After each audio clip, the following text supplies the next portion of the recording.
Welcome to our Week 8 summary. This week we're looking at the energy policy and politics of dirty energy. So let's take a look at our big questions for the week.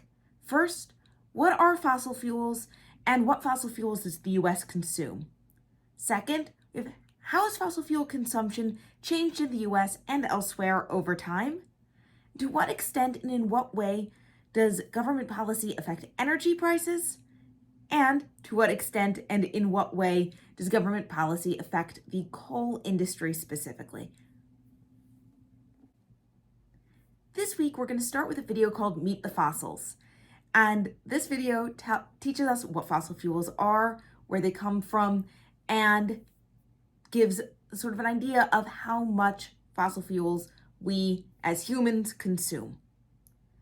Now, then we're going to look at how much fossil fuel we as Americans consume. And we're going to specifically look at the U.S. Energy Information Administration page on fossil fuel, I should actually say energy production and consumption.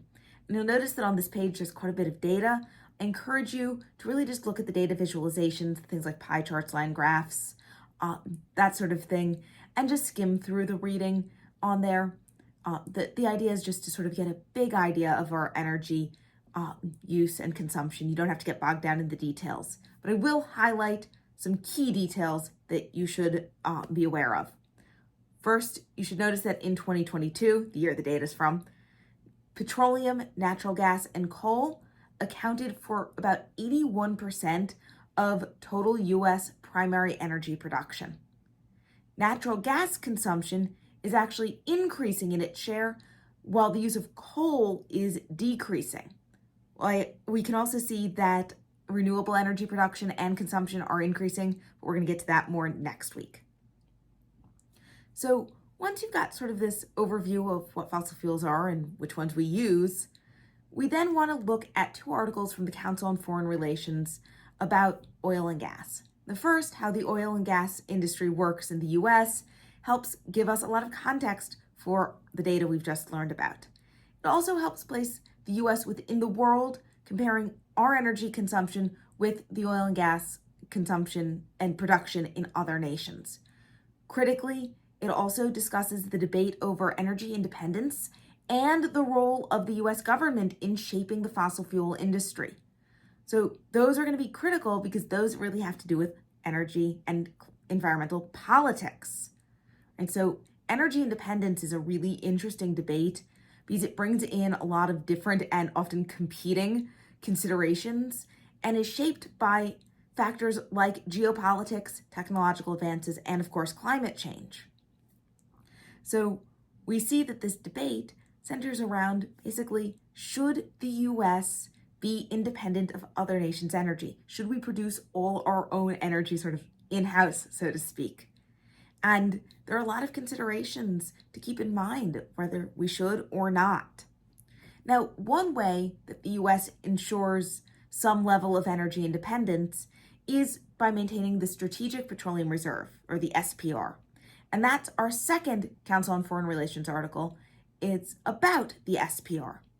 And it focuses on the role of the SPR, how the government has tapped into it in the past, and the debate around its usefulness.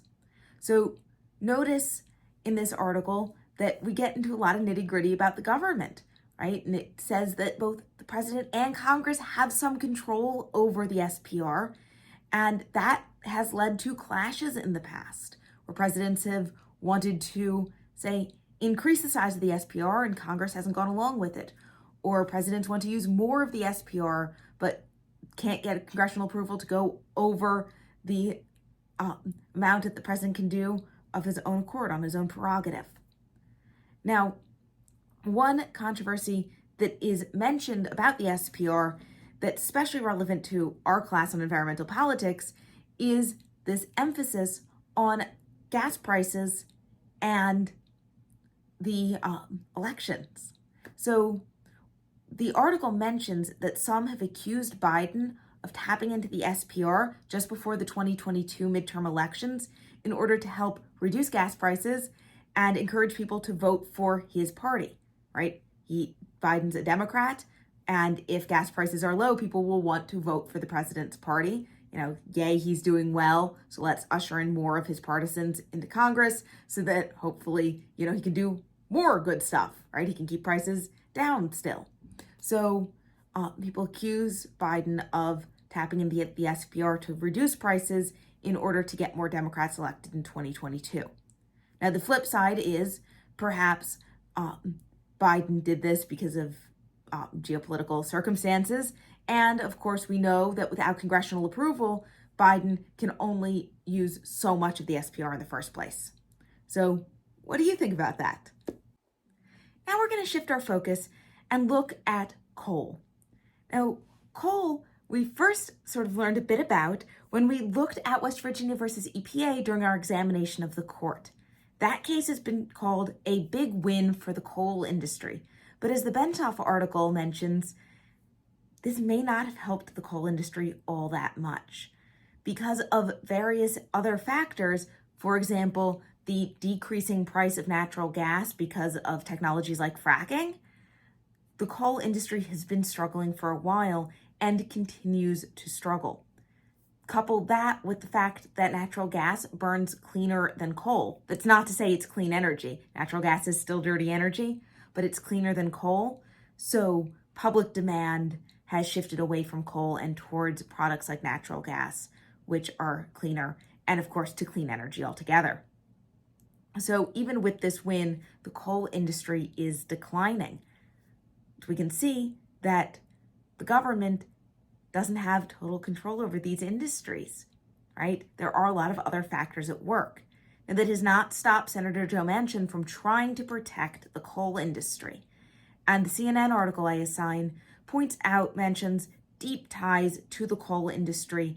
And of course, he's from West Virginia, and his state does a lot of the coal mining for the U.S., so he does have an electoral interest in protecting coal, right? If he protects the industry in his state, the people in that industry will continue to vote for him. So he has both personal and political ties to the coal industry and has a real interest in it being maintained. But of course, as that Bentoff article shows us, coal is just declining in use for various reasons. So Manchin has used his clout in the Senate to try to stop laws that might hurt coal and get laws passed that might help coal. So for example, the article mentions that when Biden was first elected, the Democrats had exactly 50 seats in the Senate. That means that all 50 Democrats had to vote the same way because presumably all 50 Republicans would vote against them. We'd end up with a tie that would be broken by Vice President Harris. So we see then that Manchin's vote as a Democrat was really important to the Democrats because if he didn't vote with them, they'd presumably lose. So he was able to extract a lot of concessions and in fact refused to vote for some of Biden's big landmark legislation because it contained environmental provisions that he felt would hurt the coal industry in West Virginia. So that article points out both these political considerations and the potential power of just an individual senator, even though we don't generally think of senators as having a ton of power over policy as individuals. This shows they sometimes do. The article also talks about congressional ethics laws, or I should say congressional ethics regulations, and how they may perhaps be a little bit lax, and raises some questions about how Congress runs itself internally. Now, we also have an article from the New York Times about China's use of coal. And this provides an interesting global context for the discussion of coal, because while coal is declining in the US, it's actually increasing in China, in part as a response to heat waves in China. China has a really large supply of coal and it's very cheap energy. And with heat waves potentially brought on in part by climate change, China is turning more to coal than they used to. Now, interestingly, China is also really diversifying their energy production and is investing really heavily in green energies or clean energies too. So there's an interesting case there of in the US, we see coal declining in popularity in part because it's very dirty. And in China, Even though we see huge investment in clean energy, we are also seeing this increase in the very dirty coal energy. Now, a related point about coal that I only assign optional articles about is Trump's campaign in 2016. Trump campaigned quite a bit on saving the coal industry. And as we've seen in our required readings, the coal industry may not be savable. So when ultimately Trump was not able to follow through on that rhetoric, it may not have been his fault. But it still left a lot of people very disillusioned with him, right? People in the coal industry who thought he was their champion were then upset that he was not. So was this sort of a good political strategy? Rally up people in support of big American industry?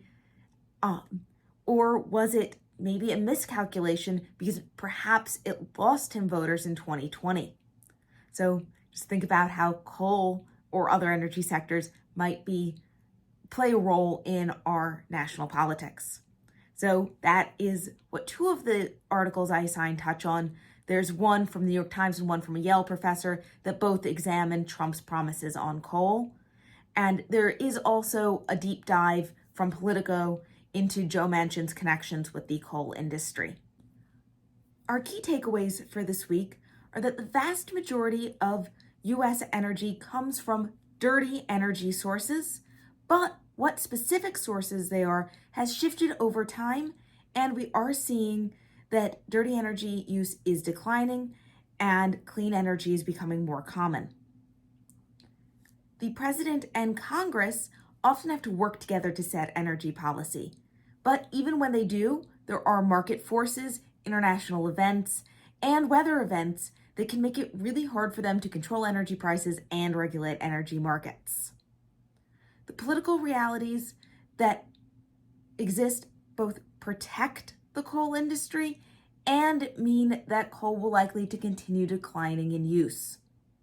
And finally, energy policy can play a major role in political campaigns, both in the campaign rhetoric, what our candidates talk about, and in influencing voters, because the price we pay for heating our home and running our car often affects who we're going to vote for.